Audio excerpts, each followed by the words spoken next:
Hola a todos y a todas. En esta clase damos inicio al módulo 2, ¿bien? Donde vamos a hablar sobre las emociones. Cuando hablamos de una emoción, es un estado afectivo que experimentamos, una reacción subjetiva al ambiente que viene acompañada de cambios orgánicos, fisiológicos y endocrinos, de origen innato influido por la experiencia. Y también tienen una función adaptativa de nuestro organismo a lo que nos rodea. Es un estado que sobreviene súbita y bruscamente y que son más o menos pasajeras según sea la intensidad percibida por el estímulo y necesidad de respuesta a ejecutar. Es importante acá aclarar otros conceptos y diferenciarlo de la emoción. Podemos hablar de estado de ánimo, de temperamento y de sentimiento.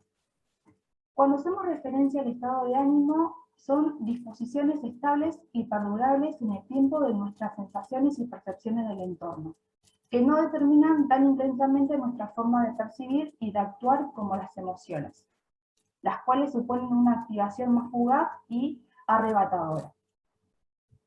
En cuanto al temperamento, podemos decir que este término hace referencia a una predisposición relativamente estable.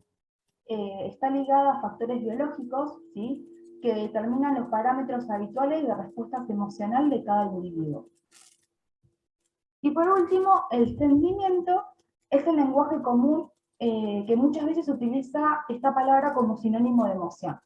Sin embargo, en realidad hace referencia a uno de los componentes que figura las respuestas emocionales.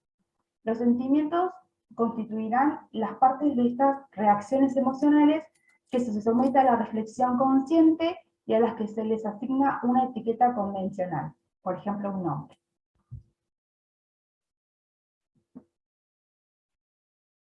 Podemos decir y hablar también de qué nos genera una emoción. Yo acá les puse la emoción, un ejemplo de la emoción del miedo.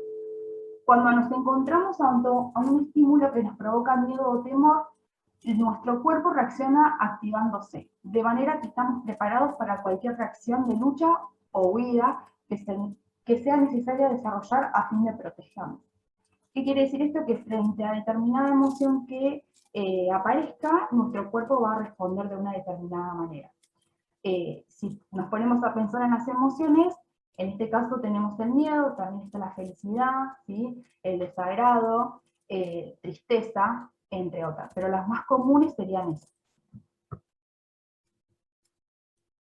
También podemos hablar de los componentes de las emociones. En este caso, podemos hablar principalmente de tres de ellos. Los fisiológicos, que se trata de procesos involuntarios como el tono muscular, la respiración, las secreciones hormonales, la presión sanguínea, que involucran cambios en la actividad del sistema nervioso central y autónomo, así como cambios neuroendocrinos y neuromodulares. Son los que tienen que ver más que nada con las descargas neuroquímicas o los mensajes químicos.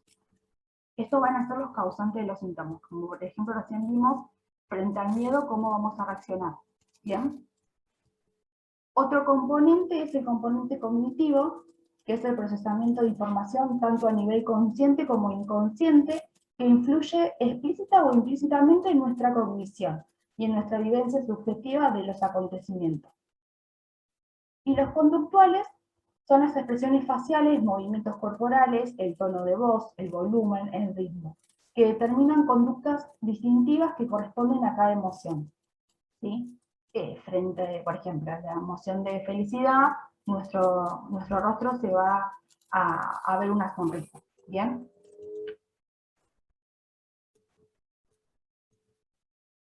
Después tenemos las funciones de las emociones, ¿sí? En este caso les presento tres. Garantizar mejores posibilidades de supervivencia, estar preparado frente a una emoción, de cómo vamos a reaccionar. La utilidad cuando nos enfrentamos a información variada e incompleta o a situaciones demasiado difíciles como para ser resueltas exclusivamente a través de razonamiento. Y otra es la capacidad de modular la actividad del resto de funciones cognitivas. También hablamos de cualidades de las emociones. podemos distinguir una serie de cualidades que influirán de forma directa en la intensidad con la que guardaremos la información y el recuerdo de la situación que generó la emoción. ¿Sí? En este caso, perdón, podemos distinguir tres de ellas: la polaridad, la intensidad y la duración. Cuando hablamos de polaridad, no es del todo adecuado extrapolar emociones agradables y desagradables a buenas o malas, porque como cada una de estas emociones cumple una función específica que en condiciones normales resulta adaptativa. Bien. La intensidad, todas las emociones son de cierta intensidad, dependiendo de la magnitud de la descarga química liberada. Y la duración, las emociones tienen una duración reducida, con una ventana temporal que va desde los segundos a unos cuantos minutos.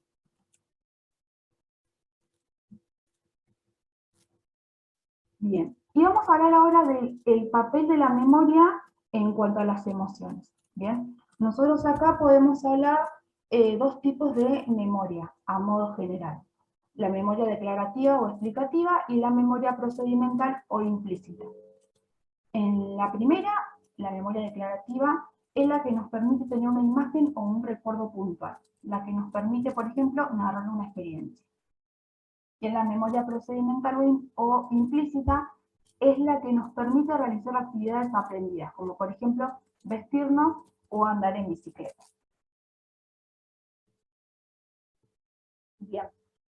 También podríamos entonces hacer una diferenciación similar en cuanto a los procesos que tienen que ver con lo emocional. ¿Bien? En este caso hablamos de una memoria de emoción o una memoria emocional.